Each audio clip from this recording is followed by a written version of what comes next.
a modern podcast where Chris and Mike talk about TV, movies, superheroes, and everything in between. It's time for Superhero Slate. Hello, everyone, and welcome to Superhero Slate, the show where we run down the latest superhero entertainment news. We love TV, movies, and superheroes, so let's talk it all out. My name is Chris Dillard. And my name's Mike Royer. And on today's show, we have so much to cover. Oh, so much. Marvel has enough news to make you go blind. DC's universe is shaping up to be a deadly competitor. Fox wants to grow their own universe, and so much more. Whoa, man. This weekend has been nuts. It was the busiest Thursday, Friday I've ever had without actually doing any work. Yeah, I know. So much stuff has come in, and like, I'm only noticing it when I look down from Netflix to look at the updates. Right, that's for sure. If we could only set websites to update while you're watching Netflix in front of you, like an RSS feed in front of Netflix, that'd be a great plugin.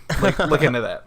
Yeah, and we might as well lead this episode off that we will not be spoiling anything from Daredevil, because we know that if you're listening to this show that you probably love Daredevil as much as we do. And I haven't even finished it yet. You finished it, right? I did, and we'll talk about that here in a little bit, but I was up till 4 a.m. last night watching it. Oh, man. Because it's 13 hours. That's a long time. Yeah, so we'll kind of give some initial impressions a little bit into the show, but you don't have to worry about getting any spoilers. We know some people some people have lives and things to do on the weekend, unlike us that just cram the show in. So we'll definitely we're looking to cover Daredevil next week, but you probably want to stay for this show. So much we got to get into it, and there's no way we're gonna fit it into this show. So let's just jump right in. Let's go right in. Let's do it. Lay it on me. What's our first bit of news? So we've been talking about this for a while, but the Russo brothers, right? Winter Soldier, upcoming Civil War, they have been confirmed by Marvel to direct both Infinity War films. Yes. Now, don't get too confused out there. It seems like we may have reported on this 3 times now, but now it's actually finally confirmed by the actual sources. Yes, Marvel have released a press release finally, and on top of that, they released this filming next year already, and they'll be filming them back to back. Man, I mean, this is these are 2 Avengers movies. I mean, Infinity War is probably going to come close to 5 hours in total, with these 2 parts. They gotta get on top of it for sure. And what we should probably expect is, we have Black Panther and Captain Marvel coming out in between the first movie and the second movie, so I assume they'll probably play a part in these films. So we'll probably see them appear in Infinity War before they actually get their own solo films. Yeah, I mean, these are just exciting times. There's so much going on. Oh, man, yeah. If you'd have told me, even 3 years ago, we'd be seeing an Infinity War on film, I'd be like, no way. No way. You're joking, right? We got an Avengers movie. That's the best we can do. But no, we get another Avengers movie in 3 weeks. And that brings us into their next thing, our Age of Ultron news. Yes, we got some news, and this is stuff that you actually need to know before you go see this movie. Yes, so I want to tell everyone they've said that there is a tag at the end of the film, but not a post-credit sequence. So do you want to explain to people what that is, Mike? Yeah, well, you explain it to me perfectly. So in the first Avengers movie, the tag was the reveal of Thanos, and the after-credit scene was the shawarma. So apparently we're getting reports that there will be no shawarma-esque scene in the film. I'm still open. I still have hope, just mainly because we have heard in the past that the shawarma scene was filmed so late into the game. Chris Evans even had a beard during that scene. He had to hide it because he was already growing it. So who knows? Of course, it's probably too late to put anything into the end of the film, recording it now. But they could still tag something in there at the very, very end. Maybe even if it's just staying for the end of the credits, just to see the Avengers will return again in the Infinity Wars. That's even just cool to see. Stand through the credits. Yeah, exactly. And anything could happen between now and I guess it's really 2 weeks because it comes out a week early everywhere but America. Yeah, that's true. It seems. But I'm going to stay the whole time because that's what a true Marvel fan does. We stay through the end. Yeah. And I'm really surprised they don't have an end credit sequence, and that's something we've come to expect, and I think that's maybe a problem. We don't always need them. Yeah, the tags are pretty much the best parts because if we look at Winter Soldier, we got the twins on the tag. I believe it was the twins, and then at the end credits was actually Bucky looking at himself. Well, I mean, if we're going to kind of talk about tags right now, if you think about all of the tags that we've had at the end of the Marvel movies, some of them have just been gags, like at the end of Iron Man 3. That was basically just a gag. We've had ones that were pretty serious, like revealing Nick Fury. I would say that one could possibly be the most important tag that we have. But, I mean, the tag at the end of the first Avengers, seeing Thanos, that was huge. Like, I would actually be curious if there was any news floating around before the Avengers even came out that Thanos was in the future for the movies at all. I'm kind of excited that the tag at the end of Ultron will show us something that no one knows yet. Because I don't know, it's just kind of one of those double-edged swords. Like, we're so in love with the stuff that's going on in Hollywood with superheroes, but we know all of it. It's hard for us to get surprised.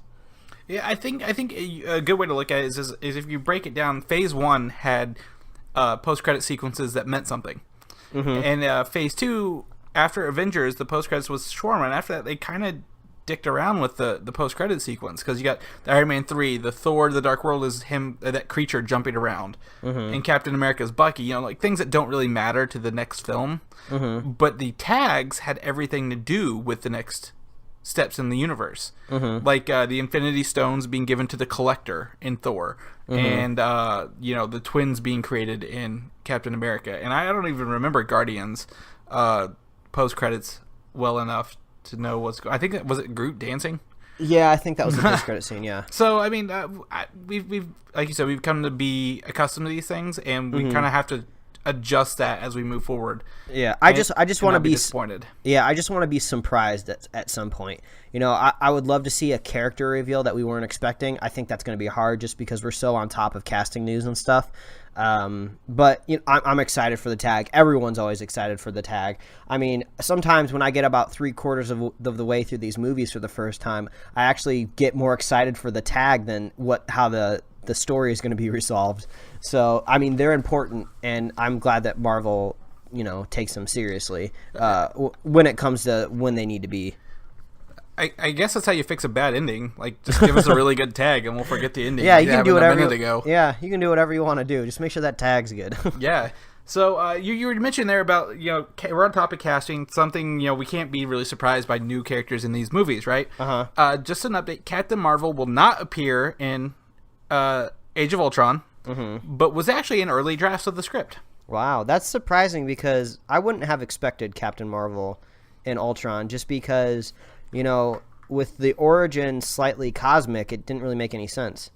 Yeah, and that's from the comic book, so who knows how they're actually going to take it from here. But, I mean, if we look at Agents of S.H.I.E.L.D., not Agents of Ultron, that'd be an interesting movie to watch. Miss Marvel got her powers from the Kree. They're not afraid to introduce the Kree and stuff like that thus far, so I wouldn't be too surprised. But, I mean, that's definitely cool that they were thinking about it, and we're sad not to see it, but she gets her own movie coming up soon. I have a feeling that Ultron is going to remain pretty grounded on Earth, considering it's an enemy created by the Avengers. So I don't think we're going to get too much cosmic out of this film. Yeah. I think it's good that she's not in there. Yeah. Also, I found this out today that the mystery girl from the trailer we talked about, who kind of looks like Wakandan, and there's like a pool of water, and she takes off her shirt. She's not in the final version of the film. Oh, really? Yeah. I found that out today. Oh, wow. How did you find that out? I mean, there's been press screenings happen last week, and they have an embargo on the reviews until the 21st, I think. So we got a good while before reviews come out.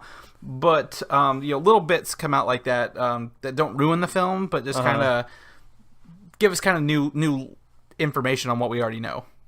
So that's kind of disappointing. We'll never figure out who she was. Yeah, well, who knows? Then maybe wherever it was, maybe she literally just wasn't important.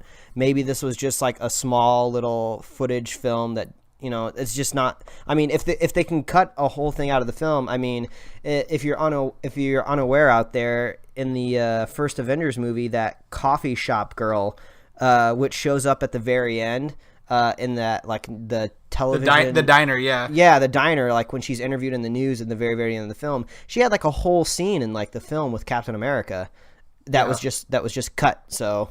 Well, if we go back to the first, the Incredible Hulk, in the trailer, he's like walking through the snow and like hiking through the Arctic, and that whole scene was cut from the film. Yeah, but they actually reference that in the Avengers because that's where he puts the bullet in his mouth. But yeah, so that's just something, you know, if you guys are like, oh, where'd that mystery girl go? Well, we know she's not going to be in there. So yeah, and you know that stuff just happens in all films too. There's stuff in trailers that don't make it to the film. So and just stop watching the movies for topless chicks, okay? Like we got the Avengers here. Yeah, you know, if you're looking for eye candy, go see Furious 7. There's like booties in every single scene. So you can get your booty and all your delicious what do I want to say here? I don't need to be PC on the show. No, we have an explicit tag. Oh, titties. There you go. You've heard it first from Mike. Yeah.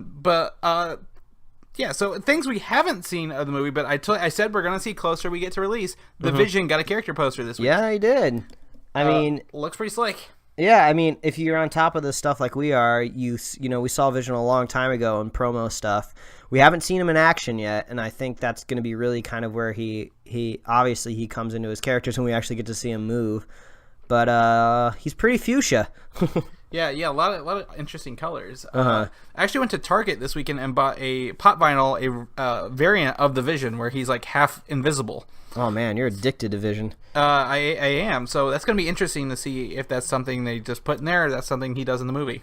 Who knows? Yep. So things that we also like to see in Marvel movies are Stan Lee cameos. During my live tweeting for Comic UI every Friday, I point out every Stan Lee cameo because why not, right? He is the point between all the movies. He's the reason they're all connected. Yeah, exactly. Without Stan, there's nothing. Exactly, and he actually has 2 cameos in Age of Ultron.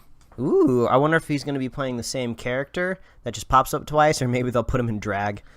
Oh my gosh, dressing up Stan Lee would be awesome. When I met him a year ago, he actually had his mustache shaved, and I felt weird. Because, oh man, really? Yeah, because he's either had a beard or a mustache as long as I've known him, and he had it off because he was doing he had some reason for it. He didn't really go into detail, but like there was a reason for it. It's probably private bedroom reasons. Well, I bought my tickets to a mustache ride, and I didn't get one.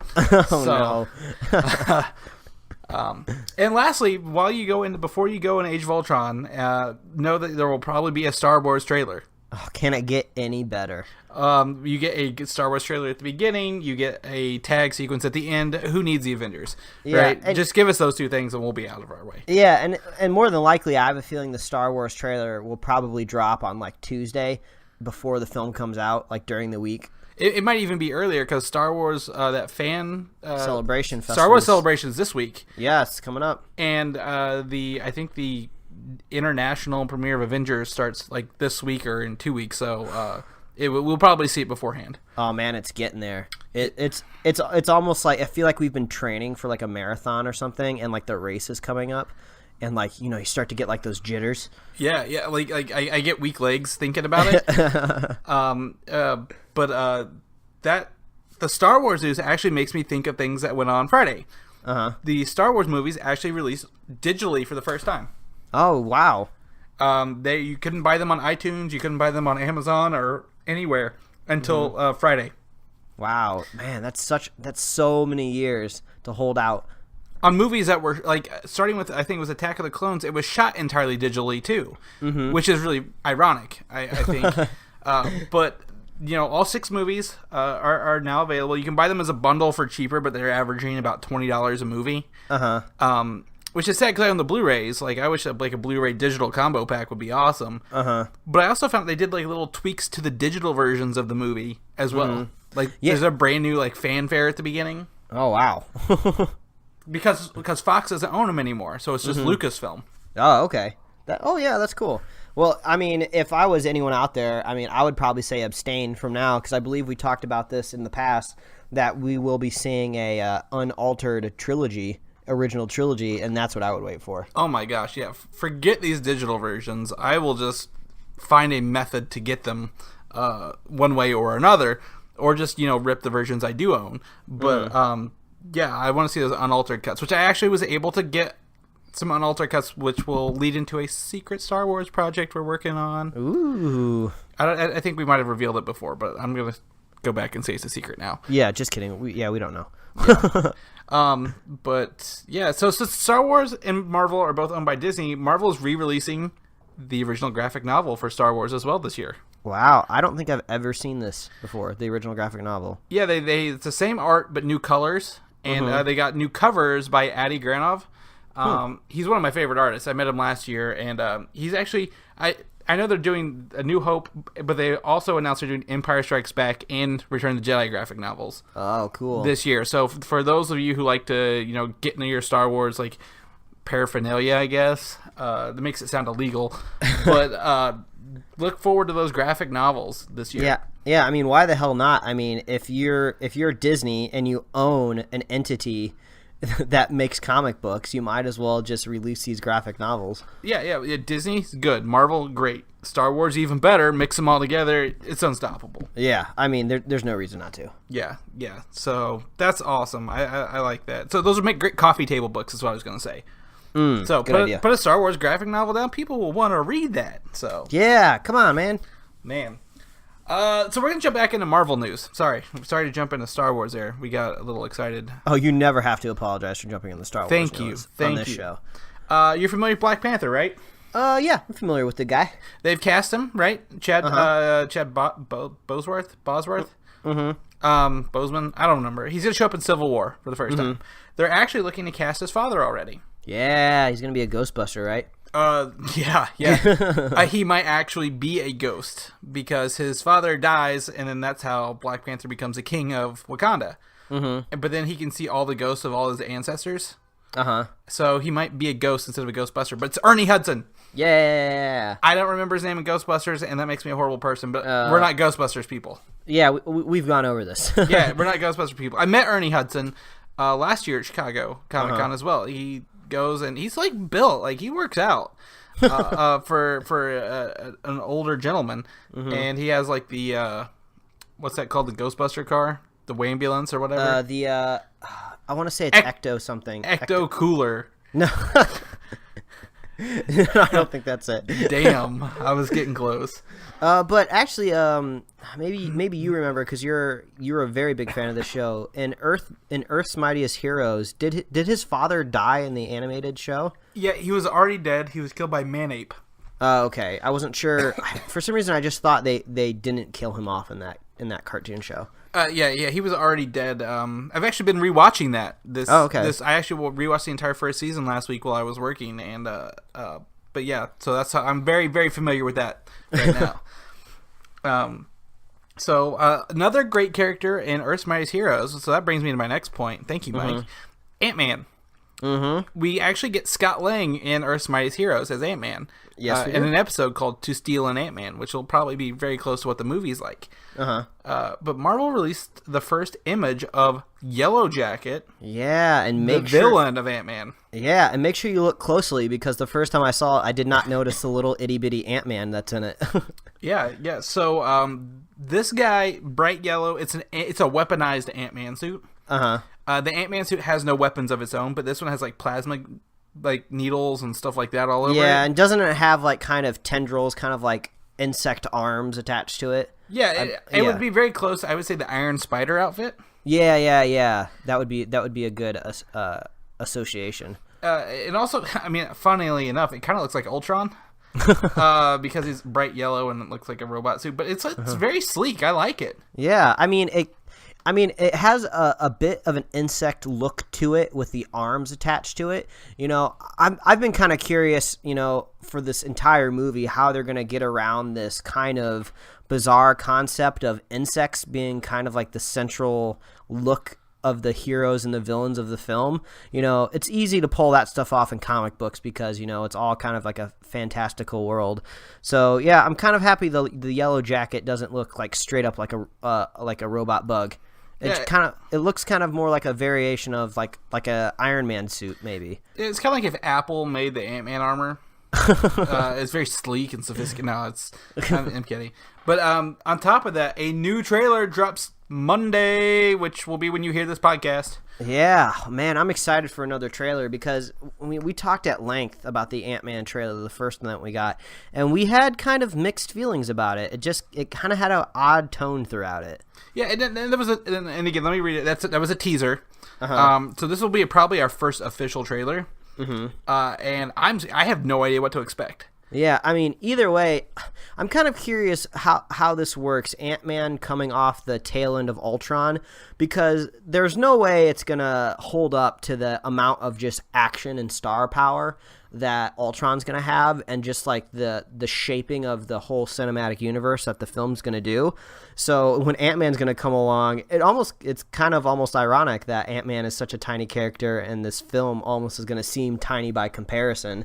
So it's just, I don't know, it's just going to be really weird. This comes out like what? I want to say like so like 2 months. Yeah, a little like 2.5 months.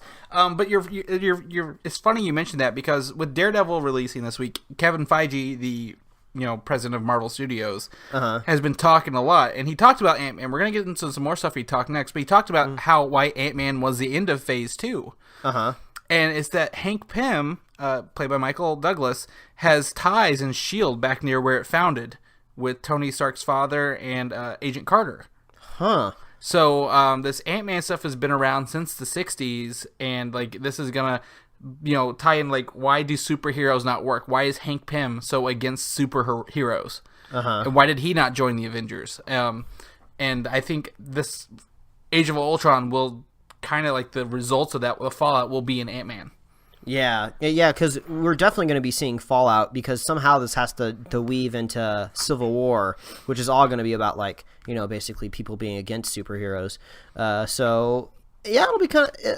Basically, I have more questions than anything else. I'm obviously reserving all of my possible woes, until I see more footage. But I'm definitely excited for another trailer because we all want to know more. We need more to hold us over till Avengers. Yeah. After getting Daredevil done, I'm like, all right, what's next? Like where's my next fix? Where's my hit gonna come from?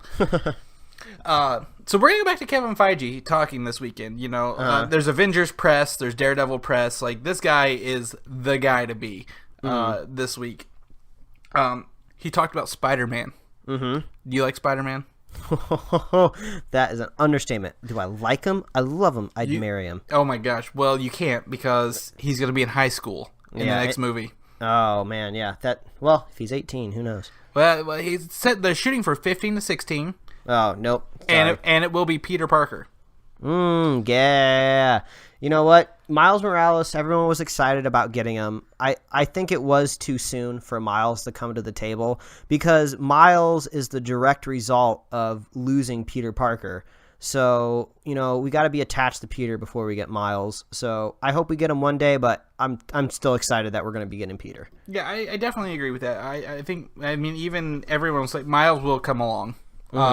But he's not had as many books under his belt as Peter Parker, because he's been in maybe 2 volumes of Ultimate Spider-Man or whatever, but like maybe 40 books total. So he needs some room to grow on his own. Yeah, that's true. Because if a studio or a writer for a film gets a hold of Miles, who knows how much we're actually going to get of comic book Miles. We might get a little bit of maybe how his dad doesn't like superheroes too much, but he's just not fully developed. He doesn't have much of a history yet. Yeah, and the creator, Brian Michael Bendis, is tied up in Powers right now. So, if maybe he may not be able to help on this when he would really need to kind of be there. Yeah, that's true. And Powers is still great, by the way, so that's good.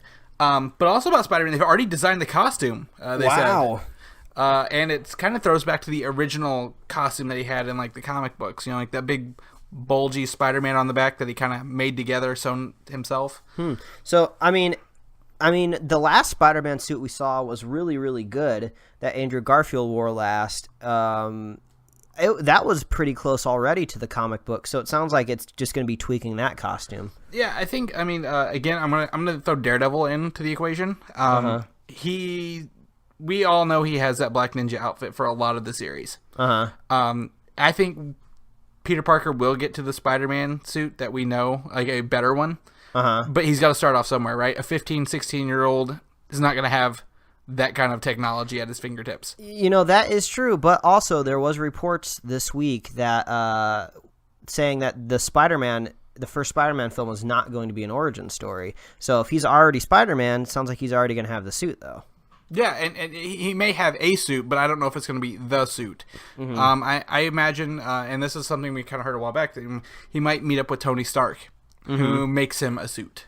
Yeah, that could be possible. I mean, obviously, the first time we're going to see him is going to be in Civil War, which is obviously why they need the suit ready already, because I believe Civil War is filming soonish, isn't it? It does. It starts, I believe, next month or so. Man, it's so weird to think that Civil War is, like, next year. Like, yeah. Isn't it right around this time? It is a year from Age of Ultron. Oh, man. So we're getting close. I mean, it's crazy to think that that's already coming up. Yeah, I mean, I remember last year, last May, we were watching, Spider-Man, and I had no idea, Age of Ultron, whatever, that'll be here eventually, and now it's here. Yeah, so, what a time to be alive, everybody. It is true. What else? You know what else starts filming this year? What's that? Doctor Strange. Man, that seems early almost. Yeah, so Doctor Strange, it starts filming this November. Yeah. But I mean, it's out next November, so they're putting a year production in each of these movies. That's pretty good time, I think, to film and then get the effects done and so on and so forth. But they've been talking about Doctor Strange may or may not be British. Which is quite perplexing considering Benedict Cumberbatch is very much English. Yeah. Yeah. But at the same time, Doctor Strange, I would recommend the animated film Doctor Strange. My brother actually watched it recently, and he was like, I don't get Doctor Strange, but then I watched that, and that really made me want to see a Doctor Strange movie. Yeah, because, the animated, it's still on Netflix, I believe, right? Last I checked, yes. All right. But, I mean, I own it, so I don't go out looking for it. Okay.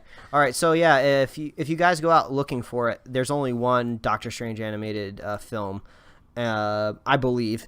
Yes, you're correct. Within the last couple of years, at the very least, if there's more than one. But it very much follows the arc of a traditional kind of origin story, and I wouldn't be surprised if the film is very, very similar to this animated series.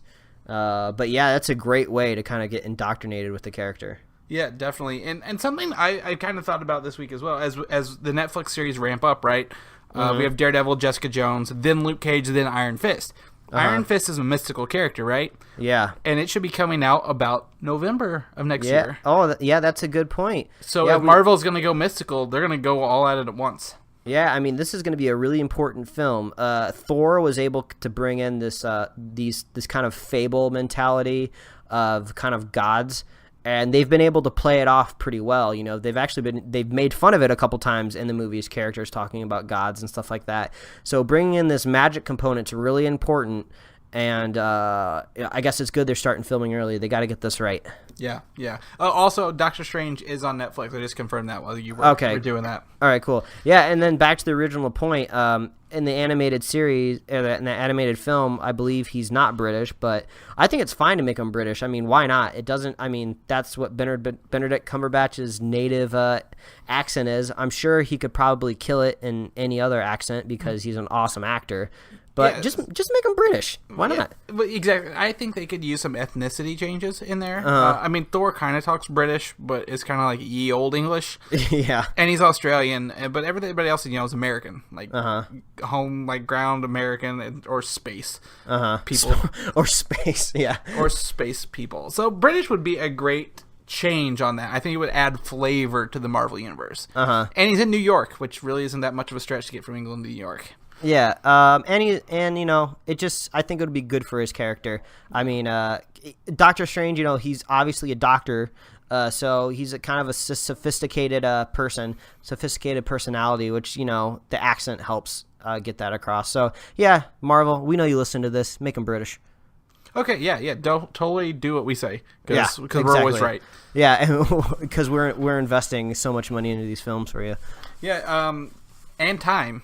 and lots of time. Yeah. Which leads us to Daredevil. Oh man, I feel like we've been burying the lead this whole episode. We haven't. Daredevil, and we're like halfway through this episode, and we're finally getting to Daredevil. Yeah, we're so excited to talk about this. Okay, so you got a little later start than I did, but you caught up a little quicker. Oh, I caught up fast. Yeah, I'll give everybody a little bit of a scenario what happened. So I'm lucky enough that I could have hypothetically watched this the entire day on Friday, like from the morning. Like right when I woke up, but I was going to be a good husband. I was going to wait for my lovely wife to get home so we could watch it together, because she's also a fan of this stuff. So I waited for her to get home, but the entire day I was getting text messages from so many people like, oh my God, this show, you got to watch it. Oh, I'm up to this. I've seen 3 episodes already. Oh, I've seen this and this. I'm just like, no, I'm like going crazy because I'm imagining all these people watching all these episodes. So as soon as my wife gets home, we watch like 6 hours of this show. and then like I finally start texting people and talking to them like, I'm only on like episode 3 still. I'm just like, I thought everyone would be done by now. It is. I am surprised America got anything done business-wise on Friday. But you're right. I woke up. I got to watch 3 episodes throughout my work on Friday. Because I have a second job doing filming and editing. So I had to do some of that Friday and Saturday. And then my girlfriend ran a marathon Saturday morning, and we didn't have any internet access from like 4 p.m. Friday till like 2 p.m. Saturday. Yeah, and plus I was kind of taking it easy on like the conversations between me and you because I believe I specifically told you I was like I'm saving all the gushing for Sunday. I didn't want to unload it too soon. Yeah, and you even like ruined one part of the show for me early on. What did I ruin? Wait, can I even say? Well, can we even say? It's officially released. Okay. Oh yeah. That was the costume. The red costume was shown by Marvel, by Netflix, not us. So we're not ruining it. Yeah. But he sent me a picture. I'm like, I was avoiding this all day. Oh, man, you should have told me. Yeah, because it just kind of popped up in one of my feeds, and I just clicked on it before I saw the word spoiler. But luckily, I only saw his final costume from the chest up, so I don't have a full view of what it looks like yet. And I have 2 more episodes left in the show. Have I seen it yet? I don't know. Am I about to see it? You're just gonna kind of have to wait and see when you watch the show. We're beating around the bush here. Yeah, we're burying the lead. What did you think of it at first? What was your initial impressions? You've watched over half this show. You have an impression. Yeah, it's not your final impression, but what is your impression, Mike? Holy mother of God, this show is more than I ever could have expected. The first episode, and from then on, I feel like I'm hanging on every single word. This show is so good. I've been kind of talking throughout this our podcast about how superhero shows haven't quite got there yet.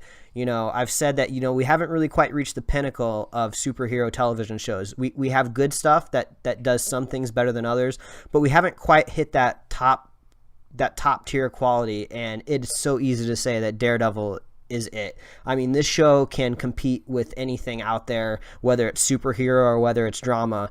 I mean, I've been trying to find ways to formulate how much I love this show. Like, this show could easily be on HBO.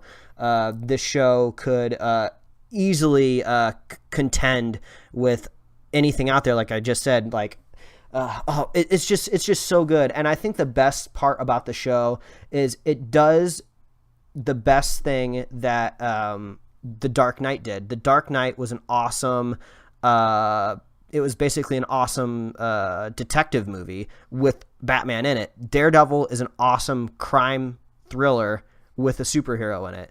And it's just amazing. I have 2 episodes left. I'm sure that they're going to be phenomenal because the whole series has been good. It's been a thrill ride. I've been addicted to it the whole weekend, and if I didn't force myself to go to sleep, I wouldn't be sleeping. I would be done with it already. But enough of my gushing. We'll go into a more detailed thoughts of what I specifically think next week. What do you think about the show? If you're not watching this show, then fuck you. No, I'm kidding. But in all honesty, this is a show unlike any other show out there. It has a huge audience on. You're right. It's an HBO show. It's a premium network show on Netflix. Yeah. the first episode, like they're unapologetic. They go in, they tell you what's going on. This is pre-Avengers or post-Avengers movie, Avengers 1. But they don't waste their time in the bigger Marvel universe. Yeah, they get down into the wood grain of the Marvel universe, what we don't see. And this is a Batman show that we need. Yeah. That's the best way to put this. Daredevil is Batman in this. He is a lawyer, so he uses his mind, his law knowledge to do this. I at first I was very on the fence about Deborah Ann Wall and this Karen Page character. It gets way better. Everything it increases, not in intensity, but like you don't see Matt Murdock or Daredevil the whole time, and you don't need to. Like they have these leading characters: Ben Urich, Matt Murdock, Foggy Nelson, Karen Page. Like you don't need to see Daredevil the whole time. Oh no, and that's what's beautiful. And something, you know, they tease these characters. They don't just give it all to you at once and then it's just go. It's a slow burn. It's all like True Detective. I'm going to use True Detective reference here because, you know, they don't give you like everything at once. Like you get some flashbacks and then you get some like aside stories, and it builds as you go. And the second episode, I want everyone to go to, like, get through the first one, go to the second episode. If you don't go any farther than this, watch the last 10 minutes of the second episode. Oh, I believe I know what you're talking about. And it is something you will never forget. And the best part about this is Daredevil is human, and you feel it throughout the whole series. Yeah, I mean, we talked about his powers a little bit at length a week or two ago, in some of the previous episodes, and you know, they're doing him justice. He's given the justice. Ironically, and the creators are giving the character justice. I mean, I think we have to cut ourselves off right now because, you know, if we keep talking, I want to get into like the nitpick. I want to start talking about characters. I guess not nitpick. I want to dive into it so bad right now, but we just can't. We want to give people time to watch it, and I got to finish up the series. I got to formulate more opinions and stuff like that. And it's a show made with love by people who love the character, and you feel it the whole way through.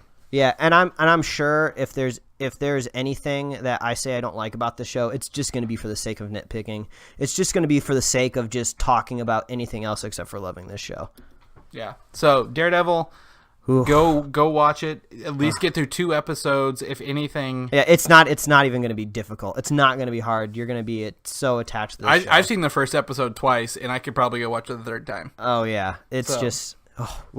I can't stop talking about what's next. What's next? All right, the next thing, Agents of S.H.I.E.L.D., another Marvel show. The only other Marvel show that's currently on. They're talking about giving out a spin-off show. Yeah, and I think we kind of expected. I want to say expected it. Yeah. Right now the details are very sparse, but we heard it through the grapevine. But some shows should arise out of things happening over the rest of the season. And I pretty much guarantee a third season of S.H.I.E.L.D. is guaranteed. It's only getting better. It's not bad. I like it. It's at a good place right now. But what kind of show would come out of this is my question. Yeah, I believe when I read the article about it, that they said that they're going to be doing something that, you know, the DC series on CW aren't doing. So if you're not watching the CW series, is they build and introduce these characters in shows that are already active. So it's not like we're going to get a what's her name? Mockingbird? Mockingbird, yeah. So we're not going to be getting a Mockingbird show. They specifically said they're not introducing the character in Agents of S.H.I.E.L.D. It's going to be like it's going to be a whole new thing. So who knows what it could be? Is it going to be like maybe a little Black Ops section of S.H.I.E.L.D. that we haven't seen yet? You know, maybe big rumors are Damage Control. Are you familiar with Damage Control? No, I'm not familiar with Damage Control. They're the people from S.H.I.E.L.D. who go and clean up the messes after all the big battles go down. That might be kind of cool. I could almost see that being more humorous than anything else. It's more of a cleanup squad than an actual anything, and I could see that being different. Yeah, that actually seems like it could actually be pretty funny. That almost seems like a YouTube sketch, like just waiting to happen. Like just someone bitching and complaining that they have to clean up. Yeah. So, like, you know, like, how did New York rebuild itself really quickly? Well, damage control. So that other people spoke of Inhumans and Inhuman TV show. That would kind of undercut the movie. Yeah, and plus they're driving the Inhumans pretty hard in the series. So yeah, I'm kind of curious what it's going to be. Details are sparse. We just want to let you guys know it's out there. Yeah. So with the success of. Obviously, we said a lot of stuff depends on the success of Daredevil, and it's obvious Daredevil is successful, so there's no reason not to be ramping up all television aspects of Marvel right now. Yeah. Other things that I actually are going to ramp up next are the animated universe. Man, I haven't heard much out of this. So we talked about Doctor Strange being an animated film earlier, right? Mm-hmm. And then we talked about Earth's Mightiest Heroes as well. Right. Those don't relate to the cinematic universe at all. They're in their own standalone things. However, coming up, there's a Guardians of the Galaxy series coming up, but that's not going to be related. But they're talking about doing animated films and animated TV shows that are actually tied to the cinematic universe. Wow, that is, I guess it's not insanely surprising, but I have a feeling that they're not going to carry much weight. I can't imagine that they would, obviously it's an animated show, so this probably wouldn't happen to begin with, but I can't imagine they're going to be killing off characters in an animated show, and then like a movie or TV show comes along live action and the character's just gone. I have a feeling it's going to be relatively low stakes. Yeah, I think it's going to be something maybe like the characters that we're not going to see normally, like maybe Ghost Rider. I don't think we'll see another Ghost Rider film. Oh, yeah? I don't think we're going to see Ghost Rider on a Netflix show either. But I don't see a problem with them doing an animated series based on it. Yeah, that's true. Or maybe Alpha Flight, the Canadian X-Men. Yeah, just some. Well, and another thing is if it ties into the cinematic universe, what's the rules when it comes to the rights of these characters? Marvel still owns the animated rights of the X-Men, I believe. Yes, that is true. They do show up in Earth's Mightiest Heroes. So did the Fantastic Four. Yeah, so that's just going to be really weird because, obviously they wouldn't want to necessarily put the Fantastic Four or the X-Men in something that's tied to the cinematic universe because it wouldn't make any sense because they're not in the cinematic universe.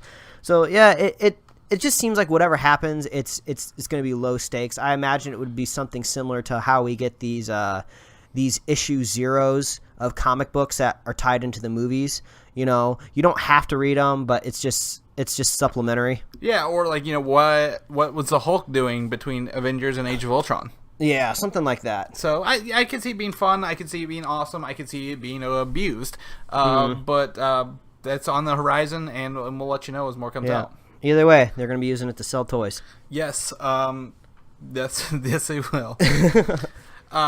Speaking of animated series, are you familiar with the Batman animated series? Oh, man. Everyone better be familiar with the Batman animated series because it's the best animated series. It is now available on Amazon Instant Video if you're a Prime member. Ooh, yeah. Stream that stuff. Because I actually looked into I was trying to find a way of legitimately watching the show. Kind of the nice thing about animated TV series is they're really easily found on Google. If you just want to stream it for free, the quality usually isn't so good. Sometimes it's just a direct recording of some broadcast that was on like in 1997 or something like that. But I looked into possibly buying it, but I didn't want to own all the DVDs. It's a streaming universe that we live in now, so I'm glad that there's a way to stream it. Yes. Fun fact about this: the very first episode featuring the Man-Bat. Is actually one of the only DC comics I own is a cover of Man-Bat. Oh, wow. So that's a fun fact about that. But that's really it. I just want to let people know, if you want to watch Batman the Animated Series, go watch it on Amazon if you're not already. Yeah. Well, hell, I'm sure that's almost like a incentive for some people to go out and get Amazon Instant Video. I think the animated series when I checked was at least like $30. Yeah, Harley Quinn is getting going to be in a movie, and she was first introduced in the animated series. Yeah, you're gonna have to catch up on that. Yeah, so, Batman is big, so we'll talk some more Batman. Yeah, Batman versus Superman, or Batman v Superman. Sorry. Yeah. Dawn of Justice. Batman 5 Superman, right? Yes, Batman 5 Superman. It's a very Roman film. They're in the Coliseum, but the first cut of the film is completed. Oh man, it doesn't surprise me. It's coming soon. Oh, it's a year early. Like Marvel's well, technically, it's not a year early because wasn't it? It was supposed to come out a long time ago, though. I guess not a long time ago, but it was supposed to come out this year. I wasn't familiar. I knew they had the same date as Civil War. Well, originally they said, "Oh, Batman, Superman. It looks like it's going to be matching up somewhere along the Age of Ultron summer." And then maybe a couple months after that announcement, I believe they pushed it a year. Okay. Yeah, so I mean, it's kind of one of those weird things where it's early, it's not early, but I mean, they started this such a long time ago, so. Yeah, and what's weird is that Marvel's taking it like a year to make their movies and release them, and then DC's like, well, we got a year to work on this thing. Well, they're like, we can't fuck this one up. Yeah, so they're going to composers to get the music done. That's why the first cut's done. But we should get a trailer with Mad Max. The trailer music has apparently been done. So if we'll watch it online, we'll talk about it. But if you're going to see Mad Max, which I think I will. Man, that trailer is sick. You gotta see that Mad Max trailer because that's gonna make you want to see Mad Max. Yeah, so we could get a Batman v Superman trailer with that. I just kind of want to go shut my mind off for a few hours and watch cars and explosions and post-apocalyptic world. Well, some people have said that, you know, possibly if it's a rumor, I don't know if that's official that we're going to be getting it before Mad Max or not. But some people said that, you know, maybe it wouldn't be, considering Mad Max is a rated R film and Batman Superman is very much a summer blockbuster PG-13 deal. Oh, that'd be interesting. I didn't think of the ratings involved with that, but well, either way, Batman Superman trailer, all these trailers, it almost seems like a moot point to say what film it comes before, because it's not necessarily incentive to go see the film. It's incentive that to get online the day of the film. Yeah, like that. This is the week that you'll be seeing it. So I don't remember when Mad Max comes out off the top of my head, but that week we'll probably be seeing the trailer. Yeah, definitely. I agree with you. That's like just saying it's coming out that week, which happens to be May 15th. So week after Ultron. Okay, yeah. Well, that makes sense. You know, everyone's going to be going just batshit crazy over Marvel, and then Warner Brothers need to be like, hey, we got movies too, and look how awesome this trailer is. You're going to see Batman, Superman. And that's one thing, you know, the novelty of it. I mean, come on, Batman and Superman in one movie together. It's like, yeah, you can say like, well, Marvel did it first. You know, we've been making movies with all these characters together, but I mean, Batman and Superman are just echelons of characters that just have not been together on screen yet, and that's huge because we love Iron Man now. We love Captain America now, but before the Marvel Cinematic Universe, they couldn't touch Batman or touch the popularity of Superman. So these dudes hitting up a movie together, I mean, that's still big news, you know. Try to put the sour taste of that Superman movie out of your mouth and get excited for this. Yeah, as long as it's not overpopulated by other characters like, I don't know, The Flash, which leads us into our next thing. The Flash is getting a movie. Yeah. Not related to the television show, so get that out of your head. Chris Miller and Phil Lord are developing the movie, like writing it and kind of getting it ready. However, they are not directing it yet. They may end up as directors. But they are working on it, and they're known for the Lego Movie, and as you pointed out, 21 Jump Street. Yeah, and man, we all know how much we love the Lego Movie. The 21 Jump Street franchise is pretty great. It's hilarious. The Flash is, you know, he's a fun-loving character. He likes to goof around and he's fast. I think it's a perfect combo. And just in general, I'm just really excited for this Flash movie. There was an episode a couple weeks back of the Flash up against basically a large tidal wave, and it got just kind of really a really grand scale going on just this little TV show. And you know, just like it just got me really excited to see this character on the big screen with a big budget, you know, not cutting the corners. And I'm super excited for a Flash film. Yeah, let's hope they can keep up the television vibe with a movie. With Ezra Miller being cast, like we don't know is it Barry Allen or Wally West, but he's supposed to be in Batman v Superman, which is why I kind of tied those two together. Yeah, so you know, I feel like a lot of these reports of saying these heroes are going to be in Batman Superman, I feel like it's going to be just slight appearances. You know, they might they might pop up a little bit, but definitely like minor, but like we're still gonna see them. Yeah, like I'm almost curious how much is like, oh, you're gonna see the Flash in this movie. It's like, well, yeah, you're gonna see him on like a computer monitor, but in the background of the scene, So I'm kind of curious, how we'll actually see them. Just a blur. Yeah, but I mean, yeah, just a blur. But yeah, we definitely shouldn't forget that it's a Batman Superman movie, and Batman and Superman should definitely be the main points. Yeah. Speaking of next year for DC, the second movie they got on this slate is Suicide Squad. Yeah, we got a lot of little Suicide Squad stuff this week. So they're starting filming this month, and they had a table read this week, and they took a picture of the cast, and they had 3 extra people there who are kind of rumored for 3 roles. First off is Hugo Strange. I don't know who that is. I couldn't tell you either. But I do believe we have some listeners that do like to fill us in on the DC news. So our DC characters. So we'll definitely be hearing about Hugo Strange. Yeah, Hugo Strange. Deathstroke, which we know. Yeah. And then the third one is either going to be Raven or Ravon. I don't know how to pronounce that. It looks like Raven. I have a feeling it's probably Raven, which probably most of us know from Teen Titans. Okay. And then, or I just saw this today, another character called Slipknot, not the band. So those 3 extra characters will be added. Suicide Squad to me is a rogue Batman rogue film. I feel it's the Batman movie we're getting without Batman, and it's kind of added on to that. But other than this cast picture, there was one person missing from that picture. The Joker. Jared Leto was not in that picture. Oh, he wasn't? He was not. Oh, I feel like I saw him in the background. He was not in that picture. However, he posted his own picture called "Where's Jared?" like hashtag Where's Jared, of him with a Nikon camera and green hair. Yeah, he was busy taking selfies. That's why I wasn't in the picture. Yeah. So he was. I don't think he took that picture of himself. I think someone took a picture of him holding a camera, paying homage to the Killing Joke cover from Batman. Yeah. Well, it's kind of a strange picture because it's a picture of.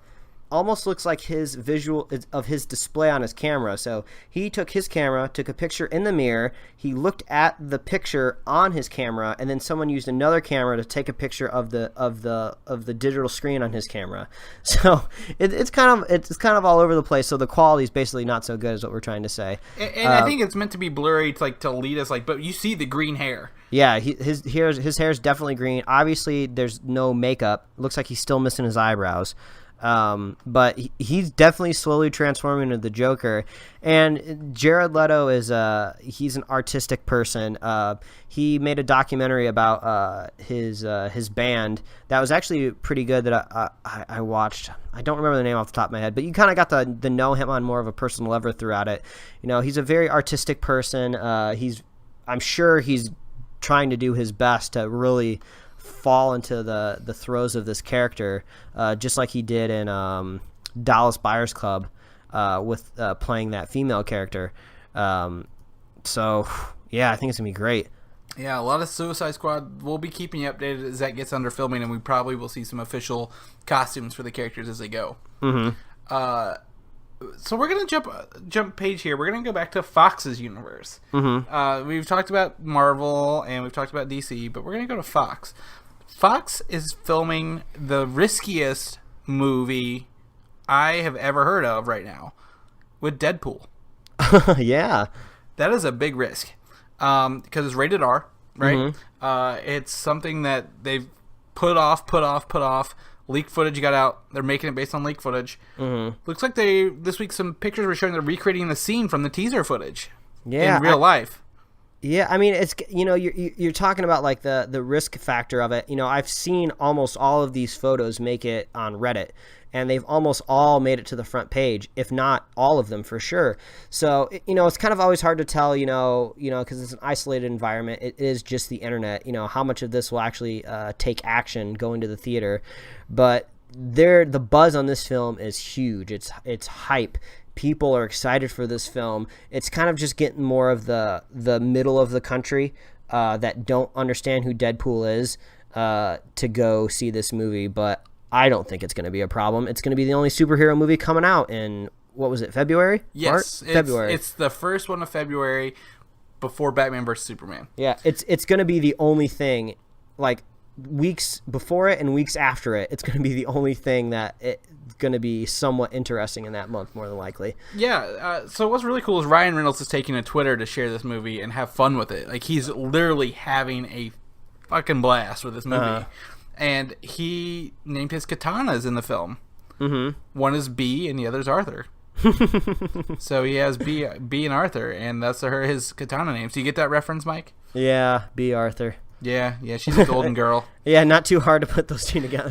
Yeah, no, it wasn't hard, but the suit looks awesome in real life. Yeah, I mean, this is just more cementing the fact that the suit looks great on these little things, and I'm sure we're going to be getting more set pictures, but yeah, we haven't gotten much else about the story yet. It looks like we're getting some characters revealed that even us Marvel fans aren't too familiar with. Yeah, so the first one we talked about last week is Negasonic Teenage Warhead.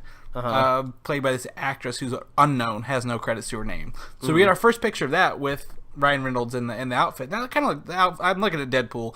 I don't care about this other gothy looking chick. So he looks cool. The main villain, played by Ed Skrein, who's taking over the Transporter franchise, is Ajax, which is actually in the leaked script from a couple years ago. So it looks like they're taking cues from that script. Which brings me to today's news is they showed a CG guy supposed to be Colossus in the Deadpool movie. Yeah, I'm looking at the photo now, and it is pretty grainy. It looks like it's definitely been zoomed in from quite a ways away. You can see the tracking points on the gray suit, but it's kind of hard to tell who it even might be. He is huge, though. If you look, that guy, his shoulder is at the head height of the next guy next to him. Yeah, he's a broad dude. Do you think maybe could possibly, hypothetically, theoretically be Blob, maybe? No, because Colossus is in the script, and they've said Colossus is going to be here, but not played by the original actor, Daniel Cudmore. Or are they just going to make him metal the whole movie so they don't have to cast an actor? Yeah, he's not in like a lot of scenes, but like I could definitely see him being there in this scene. And which brings me to something that Simon Kinberg, a writer, recently confirmed, that Deadpool is in the same universe as the X-Men franchise. Yeah, I mean, I think I bring this up every single time we have Deadpool news. How the hell is this fitting in? We have no idea yet. Are we going to be in the 80s? Are we going to be in the 90s? What decade are we working with here? So we're just going to have to wait and see how that works. Yeah, so if it is Colossus, it's going to be a big tie to the X-Men world, which is about to be changed next year with X-Men Apocalypse, which is probably one of the... Days of Future Past was a risky take, but X-Men Apocalypse is the first X-Men movie, I feel, where they're not running from humans, but other mutants. And we've got confirmation that Ben Hardy is Angel, despite their denying months ago. And we have concept art of Archangel. Yeah, I mean, and if you take a moment to not look at his crazy kick-ass wings, he's got a pretty hipster coffee shop haircut going on. Yeah, so this is set in the 80s, but his metal wings, those are pretty intricate, pretty awesome. Do you think they're adamantium? Yeah, I mean, I don't know. When I first looked at it, I wasn't too sure if they were all metal wings or if it was just some sort of weird color palette that they picked to show feathers. But it almost looks like possibly like armor on top of the actual like feather wings.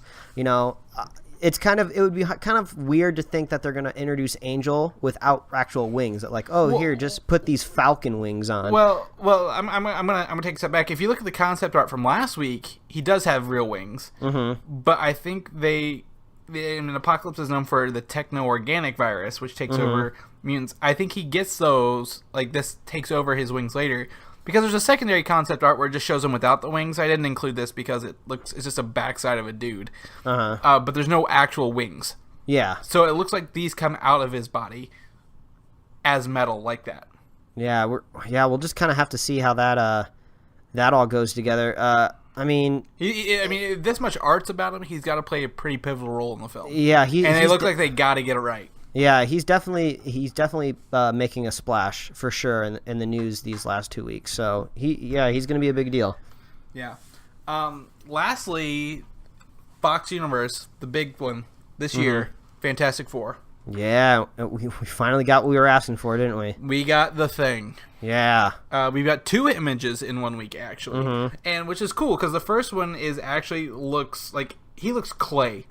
Yeah. He looks like he's made out of clay rock. Yeah, he's got flecks that you can see in his rocks. In some pictures, he looks more orange than other pictures. So I think it kind of just depends on what light he's in that shows off his orangeness, his self tanner. Yeah, definitely. And what I want to notice on these two pictures, one's from Entertainment, and the other one, like the one on the Comic UI site, he looks smooth rocks. Those look like very smooth rocks. However, the one from Entertainment is a very gritty, grainy rocks. So do you think he's gonna evolve or transform, or like maybe his rocks become more suitable to the task at hand? I don't know. That would be an interesting concept. I kind of like the idea of like while he's moving, the rocks also move with him. So I think it's honestly just kind of depends on what light he's in. But when it comes down to the thing, I have a small axe to grind with the internet, because what I'm about to talk about happened last year with the Ninja Turtles movie. So people like to think out there that everything has to be translated 1-to-1 from the page to the screen. So I believe someone last year photoshopped the turtles that were in the comic book or the animated series back in the early 90s, and they tried to Photoshop that kind of nostril area, that roundness, onto the new turtles, and they're just like, I don't understand. Why couldn't they just do this? It looks more familiar. It doesn't disturb me as much. And I was just like, I watched the movie. It didn't disturb me. It's not distracting. It's just another take on how they look. And someone obviously did the exact same thing again with the Thing. They opened up Photoshop. They made them slightly more orange, and they put the bigger, thicker kind of brow section on them, and they're just like, I don't understand. Why can't they make them look more like this? They're trying to make them more gritty and serious, so I don't understand. It's just like, it's not always going to be 1-to-1. You're not going to copy and paste the character into the film. I guess it just kind of seems weird that I get all flustered about this, but it's just like, let these people that create the concept art for these characters have room. You don't need to hire a concept artist if you're just going to copy and paste from the comic book. Let these people do their work. I think it looks pretty cool. So yeah, that's what's steaming my broccoli a little bit. Whoa, okay. You had no idea I was about to bring that to the table. That was not scheduled today. But that's okay. But the more I look at this first picture, the Entertainment picture, he looks like a battle-scarred Ben Grimm. Because if you look at his head, he looks like he's been hit. Yeah, he looks like a beast. Yeah, he has been wailed on a little bit there. His rocks are a little more broken up. Yeah. But I mean, if we go back to the Ultimate Fantastic Four, like Ben Grimm is a purple energy guy and can form a rock shell around himself. And I don't think they're going to go that with this one, but I could definitely see the rocks evolving as he needs them. So Fantastic Four, the Thing, we've seen it. Yeah, he looks great. Yep. Super cool. It makes me a little bit more excited for the film. Definitely does. So I'm going to end the show here with something we probably won't talk about very often. Yeah, and something I know literally nothing about. Doctor Who has been confirmed through at least 2020. So 5 more years of Who. So the one thing I do know about Doctor Who is it's been around forever, so it's not too surprising that's going to be around for more years. Well, it's funny you mention that because it had its 50th year last year.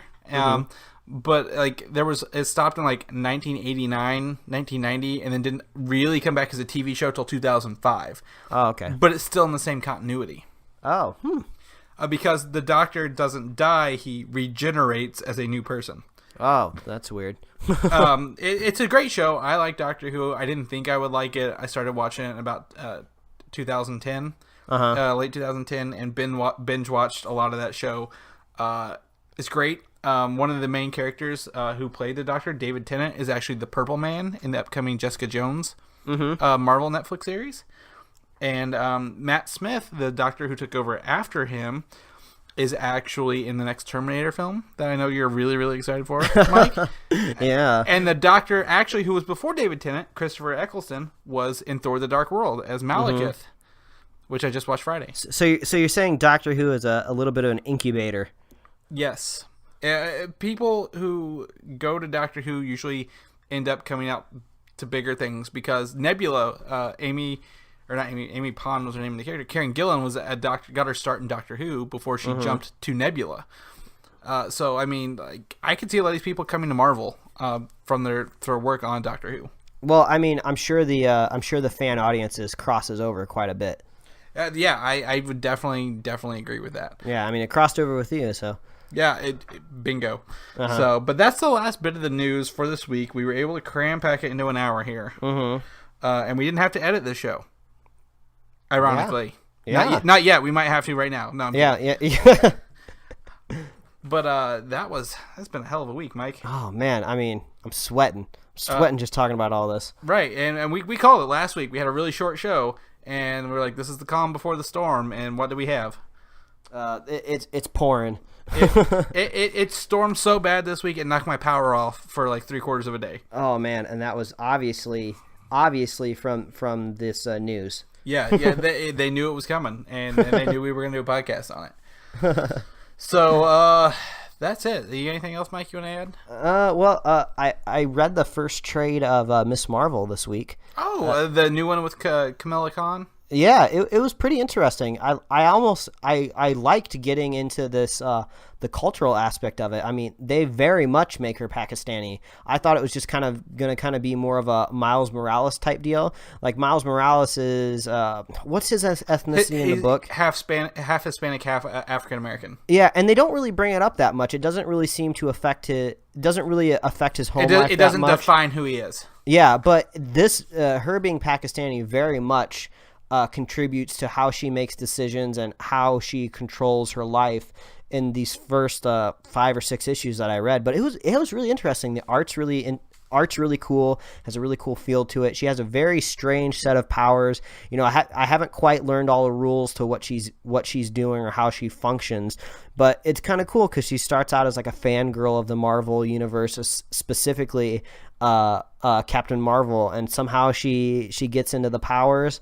Have you discovered how she gets her powers yet? I believe she's Inhuman. She is an Inhuman, yes. Yeah. And that spun out of an event called Infinity, which is actually an Inhumanity. I have posters for both events in front of me. Yeah, because the first issue starts out strong with this mist invading the city, and they touch base on it a little bit. And luckily, you know, I'm familiar enough with Inhumans, specifically thanks to you. So I was kind of able to infer with some of the verbiage that they were using that she must be Inhuman. So, yeah, it'll be kind of cool to see where her characters goes. I'm not necessarily jumping to go get the next trade, but, you know, if I'm in a comic book shop and, you know, I see the trade and, you know, maybe it's not too expensive or I see a couple loose issues, you know, I'll pick up on it. But it was cool. I like to see the writer specifically got into her cultural heritage and how it affects her. You know, I thought it was really cool. That's awesome. That's just really great to hear. Well, while you're reading books, I'm actually getting ready for my first Comic-Con, my first big one, C2E2. I got my press passes in the mail on Friday. Yeah. We got a table up there. Comic UI has a table, and I'm going to be spreading the gospel about Superhero Slate while I'm up there. And if you guys have any ideas on how I can put this podcast out to other people, I mean, you guys share it. Like we share it with our friends and family, but you listeners actually get us out there, and that's awesome. So if you guys have any ideas, shoot them our way, and we'll make it happen. I'll make it happen when I'm up there. I'm excited. Yeah, nothing gets my rocks off like the thing does when I hear people sharing this podcast. Yeah, so excited, so hype, so hype. But if they're not listening to the podcast, Mike, where are they going to find you at? Well, they can find me at Mike Royer Design on Twitter or Instagram. I put up some little fan art of Daredevil this week that I like, because I've noticed a lot of the other artists that I follow are digging this show, because I'm seeing lots of Daredevil fan art on Instagram, which is cool. And you can also read my webcomics at pickledcomics.com. Where can they find you, Chris? Well, if you want to find me, you can follow me at Valdan on Twitter or Instagram. I think I'm Valdan87 or 1987. I don't know. I don't use that a whole lot. But you can also read my stuff on Comic UI. That's where you're going to find a lot of this stuff right now. So that's where you're going to find me at this week. I'll tell you that for now. Yeah, and if they wanted to follow you home, what is your exact GPS coordinates? 32? All right, now, you heard it, everybody. I'm at 32. He's at 32. There's no other direction to give you. Just 32. Good luck. Yeah, thank you. I expect to see you all in 5 minutes. Yeah, and as always, please review the show on iTunes. That is the best way for other people to find out about the show. And, of course, make sure to head over to superheroslate.com, and that's where you can find all the links to everything you possibly need to know. Our show notes are very carefully organized and very carefully curated. Yeah, curated. So yeah, you can find all the stuff that we're talking about if you want to get like even more in depth than we do, and you can find links to contact us and where we're putting our show. That is the hub. Superheroslate.com is the hub for everything that you need. Yeah, and if you want to throw down with someone who's giving you bad information, you just go right to our site. You give them the what for. Yeah, that's what you do. Yeah, so, Monday cooler water fights. All right. I can't keep talking anymore. I got 2 more episodes of Daredevil that I'm going to All right, watch. you go watch Daredevil. We're out of here. You guys have a good one. All right. Bye, everybody. Bye. Later. Thanks for listening, and don't forget to subscribe.